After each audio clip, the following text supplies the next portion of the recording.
Hey guys, welcome to the Prosta English podcast. My name is Nika and I'm the host of this project. Here we discuss a variety of topics such as healthy habits, traveling, relationships, social media, and etc. If you are new here, please follow the podcast so you do not miss the next episodes. And if you've been listening to this podcast for a while, I invite you to follow me on other social media platforms like Instagram and Telegram. There, I share more about my life and also provide useful English vocabulary. If you want to stay more connected, follow the links in the description under this episode. But now, let's get started. Those of you who follow me on Instagram and Telegram know that I've recently had a vacation. Actually, I can say that it has become kinda a family tradition for us to fly somewhere in winter. 2 years ago, for example, we traveled to Dubai to visit my uncle. Last year, in January, I got a British visa and we had a chance to visit my cousin and her husband in London. This year, my husband and I spent 10 days on Tenerife. For those of you who don't know, Tenerife is a Spanish island located in the North Atlantic Ocean, close to Africa. In our family, I am responsible for planning our trips because my husband so far has visited more than 60 countries thanks to his work, and he's not super excited about traveling. In addition to that, he hates planning things like booking tickets, finding hotels, and checking what to do and see in a new place. So, as I've already mentioned, this trip was also my responsibility, and I personally had a couple of criteria for it. First of all, I wanted to travel to a warm place, but not to Dubai again and not to Egypt. I didn't consider any Asian countries because for many of them, we need a visa and it also takes a while to fly there from Europe,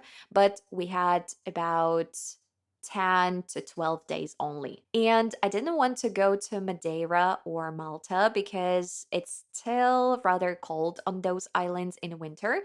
So the best option was Tenerife. We don't need a visa to go there because it's a Spanish island. The weather is around 20 degrees now. And we also have a direct flight from Gdańsk, which is very convenient. So in November, I booked our plane tickets and gave them as a present to my husband for Christmas. Even though I'd heard some people talking about Tenerife, I still had no expectations before my trip. Now, thanks to social media, when we think about certain places, we can immediately imagine their main sites or popular landscapes. For example, when someone says Paris, we immediately think about the Eiffel Tower. When we hear Rome, we immediately imagine, for example, the Colosseum. When we hear Bali, we picture some waterfalls, rice fields, or breathtaking sunsets. But when I was thinking about Tenerife, I couldn't picture anything. Yeah, I thought about the volcano, but that was it. And to be honest, it's amazing to travel like that when you do not know what to expect, when you do not have any ideas about the nature or the cities awaiting you. When you get there and you are shocked, you are amazed by nature, by the climate, by the prices, the cities, and many, many other things. And now I can say that Tenerife is one of my favorite places in the world, and I would love to visit it again. And while I was flying back to Gdańsk, I even wrote a list of 10 reasons to visit Tenerife. And this is what we are going to discuss today. I just hope that this episode will inspire you to travel to this island one day, and maybe it will become one of your favorite places too. So let's go. Reason number one why Tenerife is a great place to visit is its nature. Here you can find literally everything: mountains, cliffs, the ocean, beaches with volcanic sand, palm trees, forests, and unique flowers and plants. We traveled to new places and different parts of the island every day, and each time we were amazed. I wanted to stop every minute to take pictures and record videos just to capture those spectacular views. Reason number two is the prices. I'm not sure how people traveling from Belarus, for example, feel because Belarus is a relatively cheap country. But compared to Poland, prices on Tenerife are about 20 or even 30% lower. For example, coffee is cheaper, parking is free, and alcohol in bars is much more affordable. To be honest, I love the feeling of traveling to a place where prices are lower than in my home country because it allows me to truly relax knowing that I can easily afford, for example, an extra coffee or an extra cocktail or an extra dish without worrying about exceeding my budget. And as I mentioned at the beginning of the podcast, in recent years we visited the UK and the Emirates. And these countries are much, much more expensive than Poland. And yeah, we could afford extra things there, but we had to think about it twice and to think whether they were really worth it. And of course, it took a lot of energy and time. On Tenerife, we felt completely relaxed because we could easily go out for breakfast or dinner anywhere we liked. We could order some cocktails on the beach without worrying about spending a fortune. Point number three that I loved on Tenerife was the roads. I'm not someone who complains about things.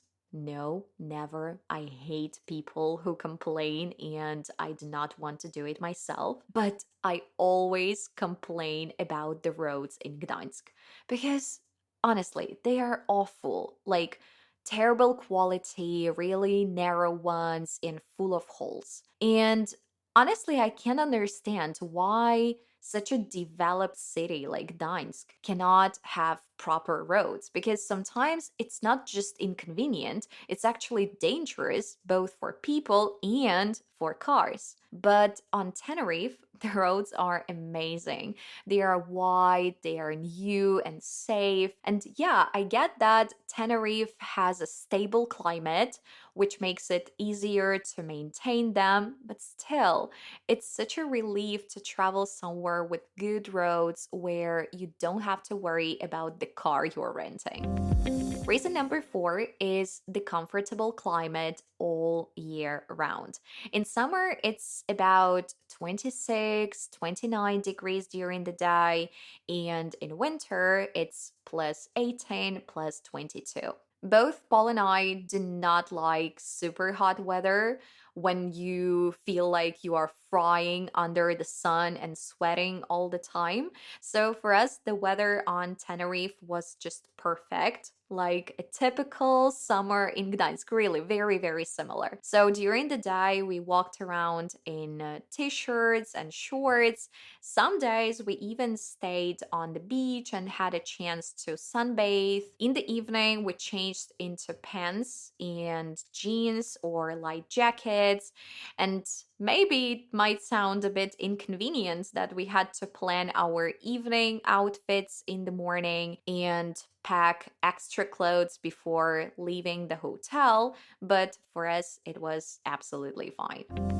Reason number five why I would recommend Tenerife is entertainment. On the island, everyone can find activities they love. You can take surfing lessons if you've never tried it before, or enjoy catching great waves if you are an experienced surfer. You can go hiking and enjoy spectacular views, or if you are a bit lazy like us, you can drive around the island, stopping at beautiful spots for a picnic, again with amazing views. Next, you can drive to see the volcano or take a boat trip to watch dolphins and whales swimming in the ocean. You can also spend a day at one of the greatest water parks in Europe or visit the zoo to see some wild animals. In the evening, you can watch the sunset from a cliff by the water and later drive to a viewpoint to see the stars and planets which are clearly visible at night on Tenerife. You can also spend a day at the beach sunbathing or take a walk through colorful and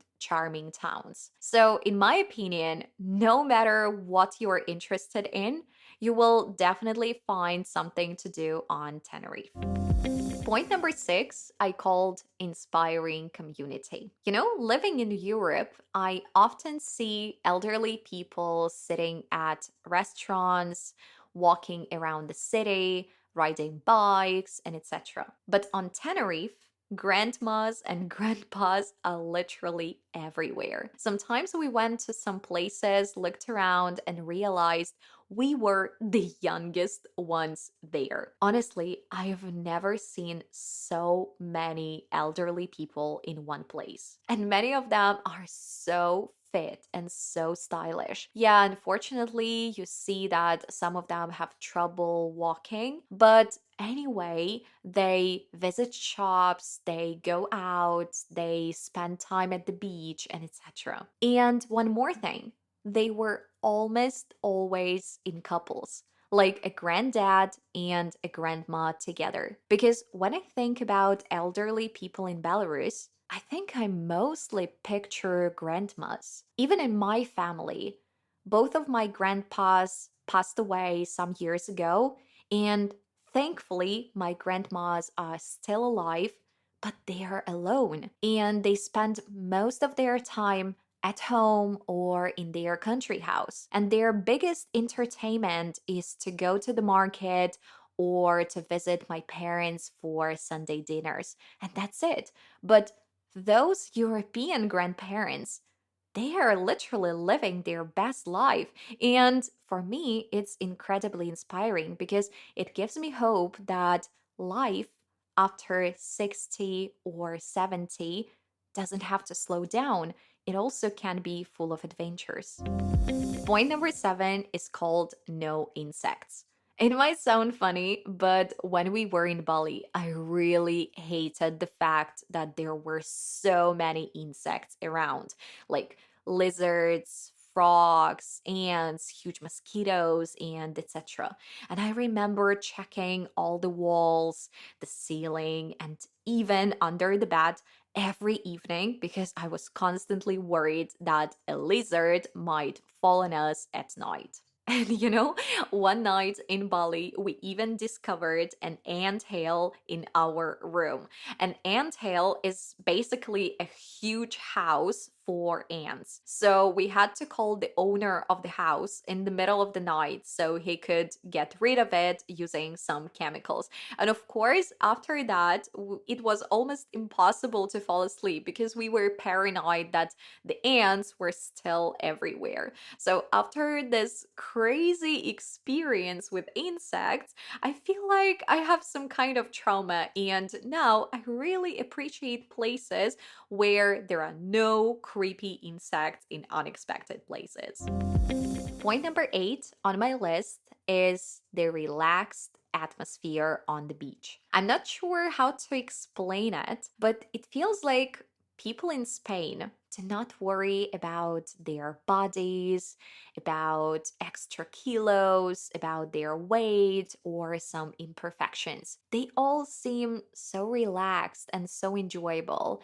It's like they accept themselves and others just the way they are. In our culture, there is so much pressure to have perfect bodies. We all want to look flawless and we expect the same from others. But there, I somehow felt that people focus more on joy, on having fun, and simply on enjoying life rather than worrying about meeting certain standards.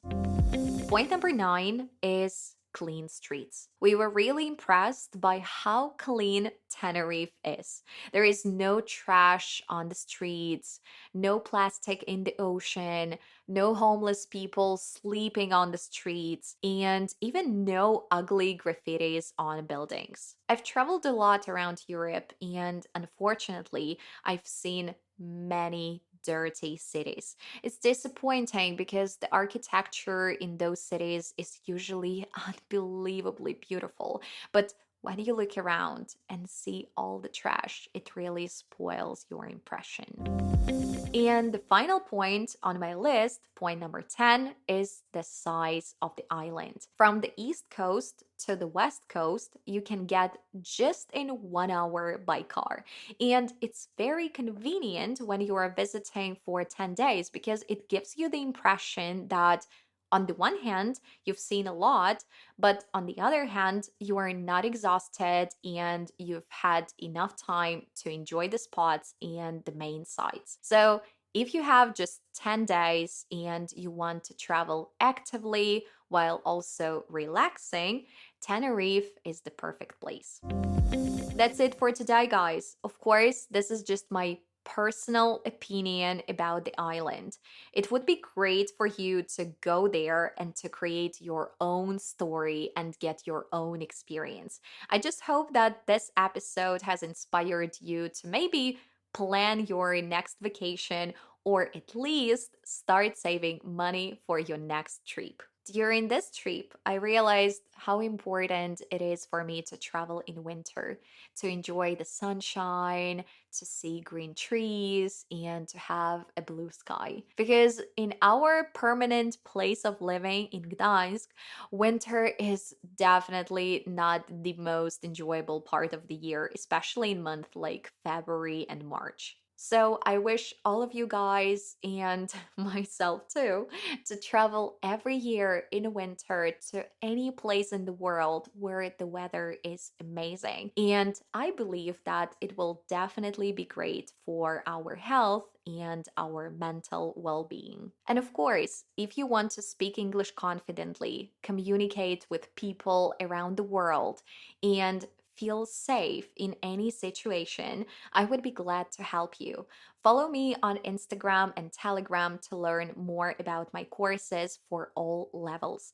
Together, we will definitely achieve great results. And I will repeat just one more time that the links to my other social media platforms are in the description under this episode. Feel free to follow, and we will stay connected more often. At the moment, I wish you an amazing day, and we will keep in touch in the next episodes. Bye bye.